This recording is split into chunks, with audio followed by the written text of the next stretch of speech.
More than half of 2015 is over, and damn, it's been pretty awesome. Well, there weren't a ton of games, most of what came out has been excellent. But there are some people out there that are like, ugh, nothing good's out right now, just wait for Battlefront or something like that. And I get it. I mean, Metal Gear Solid 5: The Phantom Pain might be my most anticipated game of all time, so I'm excited.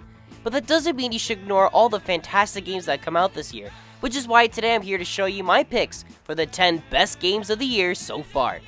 The only games that were released this year that won't make the list are either remakes of any kind, ports, DLC, or episodic games that are not finished. So without further ado, here are 10 games you should be playing right now. Or at least after the video. You know, whatever works for you.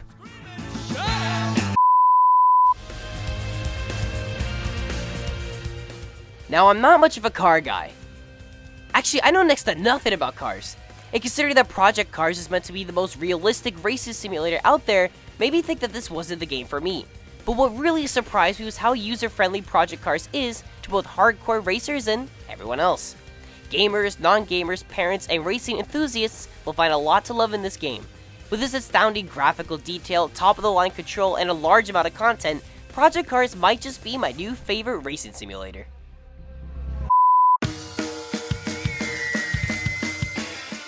Splatoon is a game that every Wii U owner should have, and it's one of the best games to be playing throughout the rest of the summer due to constant updates featuring free maps, weapons, game modes, and other necessities.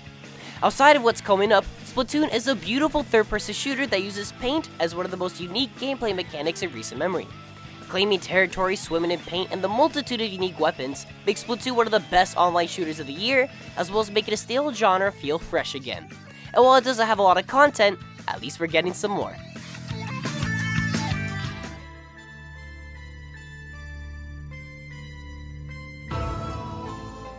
This iOS and PC game is the most unique game of the year.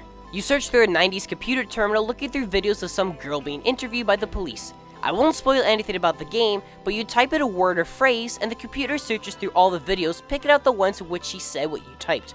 This intriguing gameplay mechanic complements how well the mystery unfolds. Her story is only $5, it can be played either on your iPhone, iPad, or PC, and it's absolutely worth it. I can't say much more because you have to experience this game's complicated and immersive story. You're welcome.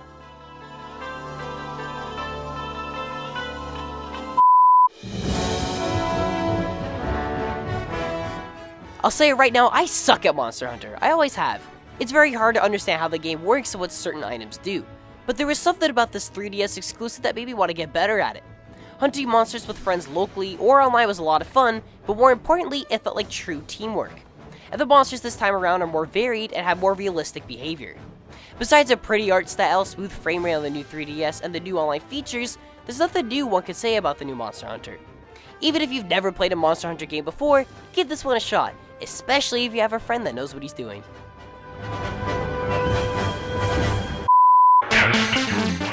Lots of blood, lots of gore, deep combat, and lots of fun. It's the best fighting game this generation.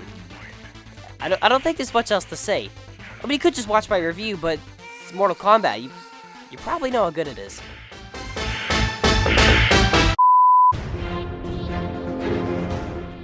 Overall, it might not be as good as Arkham City, but the gameplay and graphics are unsurprisingly the best in the series. If you're a fan of the Arkham series or Batman in general, you should already be playing this game.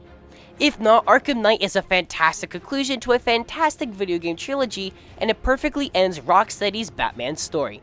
With incredibly satisfying stealth and action gameplay, a beautifully realized Gotham City, and incredible twists and turns that no one saw coming, no, we're not talking about the Arkham Knight's identity, Arkham Knight is a polished game that really makes you feel like the Caped Crusader.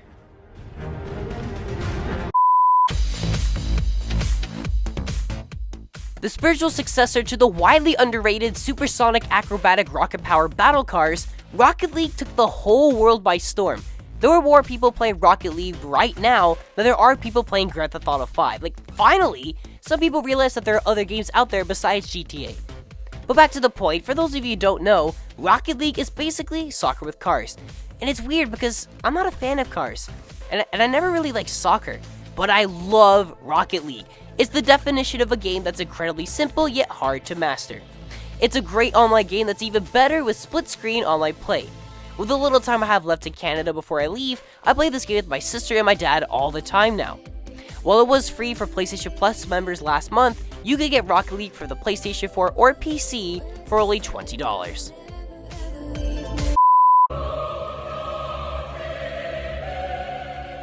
Yes, Bloodborne is very hard, and yes, there are quite a bit of people that have the Platinum Trophy and brag about it, and yes, I am not one of those people. But I don't care because Yharnam is one of the most interesting, scary, and creative worlds in video games. Bloodborne is challenging, ruthless, creepy, beautiful, intriguing, vast, well thought out, and satisfying. It's better than any of the Souls games before it, and can provoke different emotions through its unrelenting gameplay, smart design, and incredible world. It is one of the most immersive games I have ever played. Bloodborne is only for those willing to tackle the challenge, and those that do will never forget it.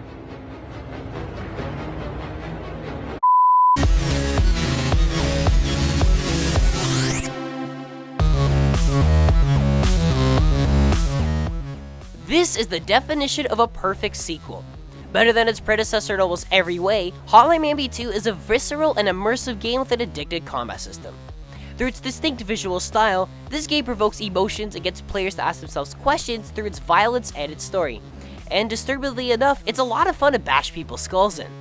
With multiple characters, beautiful 60-bit graphics, and one of the best soundtracks I have ever heard of, Hotline Miami 2 Raw Number is one of the best games of the year. Just make sure you play the original first.